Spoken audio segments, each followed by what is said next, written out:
everyone! Ito na naman ang inyong ate Chuchay. Sabing, mabalo sa inyo ka, boss! So, andito ako ngayon, nag-iisa ako ngayon sa library. Anong oras na ba? 4:08. Ang off ko kasi ay, ang official time ko kasi ay 11 to 5. So, yung mga kasama ko dito dyan kanina, na mga 8 to 2, nag-uwian. So, ako lang mag-isa ngayon dito sa library. So, habang hinihintay ko yung aking time para mag-time out, kaya gumagawa ko. Nag-check ako ng aking ng learning task sa aking mga estudyante dito sa LMS.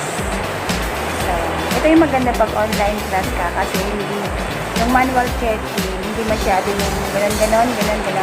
Ito, online. Yun nga lang, kaiba neto, masakit sa mata pag yung sobra. So, ang tinacheckan ko dito ay mga activity ng mga estudyante ko sa LMS.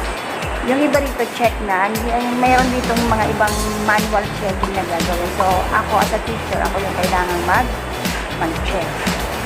So, ganun. So, salamat, samahan niyo ako. Mag-check tayo ng LMS.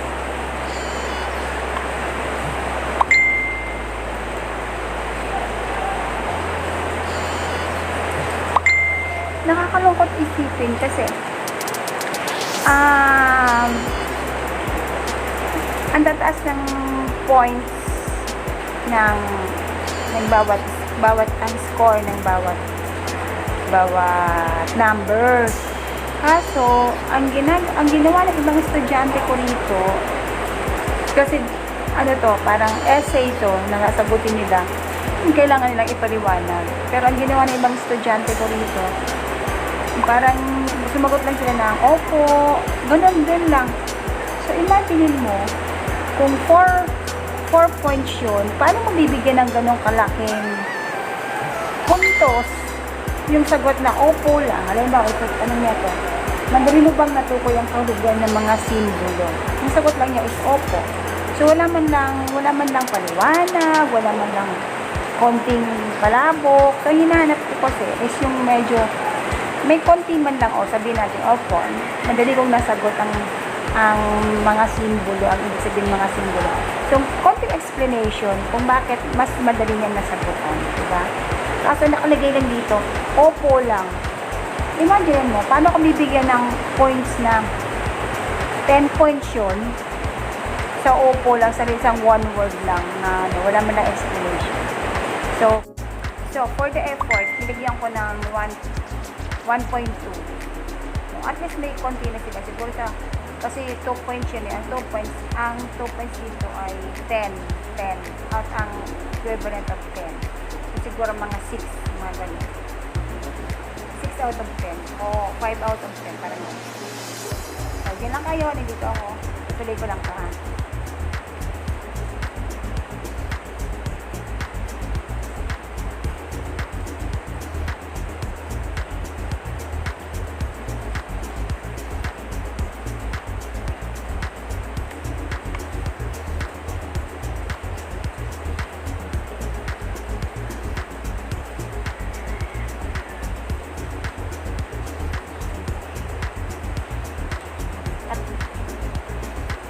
Ang sakit sa ulo.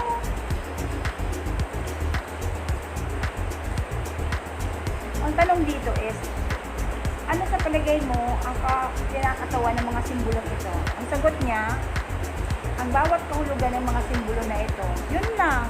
Oh my goodness. Grabe.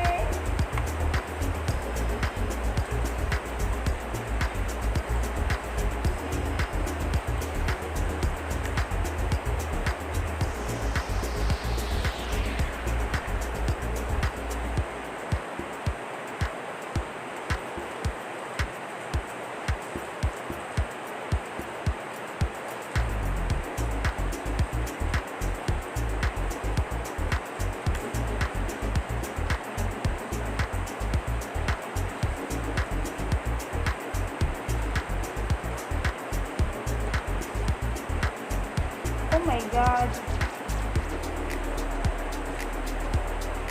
Mas maigi pa nung unang ano niya.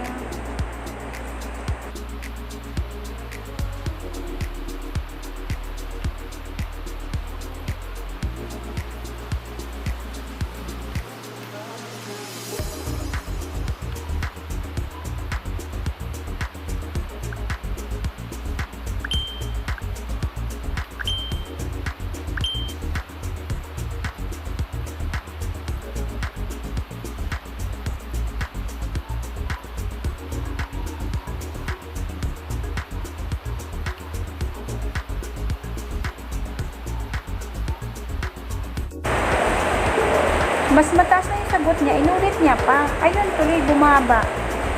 Kaloka sila. Anyway, wala naman pala ako. Nag-iisa lang pala ako dito. Bakit ako nag-face mask? Tanggalin lang face mask. Kasi nag-iisa lang ako dito.